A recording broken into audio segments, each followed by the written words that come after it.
শহীদ president Ziaur Rahman একজন সাধারণ major ছিল সেনাবাহিনী। তৎকালীন পাকিস্তান সেনাবাহিনী থেকে বিদ্রোহ করে জিয়াউর রহমানের সর্বপ্রথম বিদ্রোহ ঘোষণা করে চট্টগ্রামের কালুরঘাট বেতার কেন্দ্র থেকে আমাদের এই মহান স্বাধীনতার ঘোষণাপত্র পাঠ করেছিলেন এবং স্বাধীনতার ঘোষণা করেছিলেন। আর ওনার সেই ঘোষণায় বাংলাদেশের প্রতিটি ইঞ্চি মাটিতে যে বিদ্রোহের জন্ম হয়েছিল, সেই বিদ্রোহের কারণে এই সমস্ত যারা স্বাধীনতাবাদী চক্র আছে, যারা এখনো বাংলাদেশকে নিয়ে, বাংলাদেশের ভোটার ব্যবস্থা নিয়ে, বাংলাদেশের নির্বাচনকে নিয়ে এবং বাংলাদেশের মানুষকে নিয়ে যারা ষড়যন্ত্র করে, সেই সমস্ত ষড়যন্ত্রকারীদের তৎকালীন যে সমস্ত নেতারা ছিল জামাত ইসলামী বাংলাদেশে, তারা লেজ গুটিয়ে এই বাংলা থেকে পালিয়ে যেতে বাধ্য হয়েছিল এবং পশ্চিম পাকিস্তানের হানাদার ভাইরাও কিন্তু বাংলাদেশের দামাল ছেলেদের কাছে আত্মসমর্পণ করতে বাধ্য হয়েছিল। এটা জিয়াউর রহমানের স্বাধীনতার ঘোষণার কারণে। এই কারণে আমরা জিয়াউর রহমানের আদর্শ সৈনিক হিসেবে আমরা নিজেদেরকে গর্বিত মনে করি। আমরা মনে করি এই বাংলাদেশটা জিয়াউর রহমানের আদর্শ সৈনিকদের, জিয়াউর রহমানের যে আদর্শ, বাংলাদেশী জাতীয়তাবাদের যে আদর্শ, সেই আদর্শের সৈনিকদের। রব্বুল আলামিন খাস করে শহীদ প্রেসিডেন্ট জিয়াউর রহমান দেশের জন্য যুদ্ধ করে শহীদ হয়ে শ্রম দিয়ে কষ্ট করেন।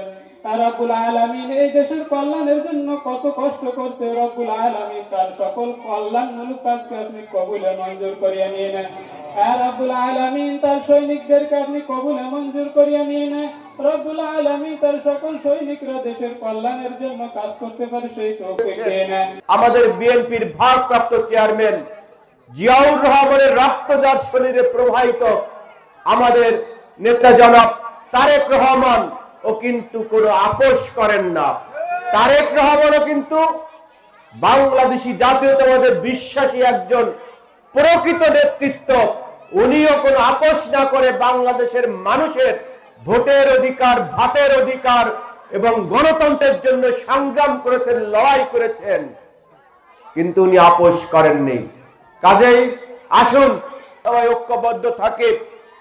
আগামী দিনে আমরা বাংলাদেশকে নিয়ে যদি নতুন করে কোনো ষড়যন্ত্র হয়, যে ষড়যন্ত্রকারীদের বিরুদ্ধে ভাঙা জবাব 1971 সালে জিয়াউর রহমান স্বাধীনতা ঘোষণার মাধ্যমে সমূলে যুদ্ধ করে যারা এখনো বাংলাদেশের এই ভূখণ্ডে এখনো তাদের রাজনৈতিক দলের নাম ব্যবহার করে, ইসলামী সংগঠন হিসেবে ব্যবহার করে বাংলাদেশের স্বাধীনতার বিরোধিতা করেছিল, তখন যেমন জিয়াউর রহমান বন্দুকের নলের মাধ্যমে তাদের কণ্ঠ স্তব্ধ করে দিয়েছিল এবং চিরকালের জন্য বাংলাদেশ থেকে তারা বিতাড়িত হয়েছিল, আবারও তারা নতুন করে ওই রক্তের সূত্র ধরে, ওই রাজনীতির সূত্র ধরে তারা আবার নতুন করে বাংলাদেশকে নিয়ে যে ষড়যন্ত্র করছে, বাংলাদেশের মানুষের ভোটের অধিকার নিয়ে যে ষড়যন্ত্র করছে, বাংলাদেশের মানুষকে বিশেষ করে এখানে যে সমস্ত মা বোনেরা আছেন, আমাদের মুরব্বীরা আছেন, পিতৃতুল্য মুরব্বীরা আছেন,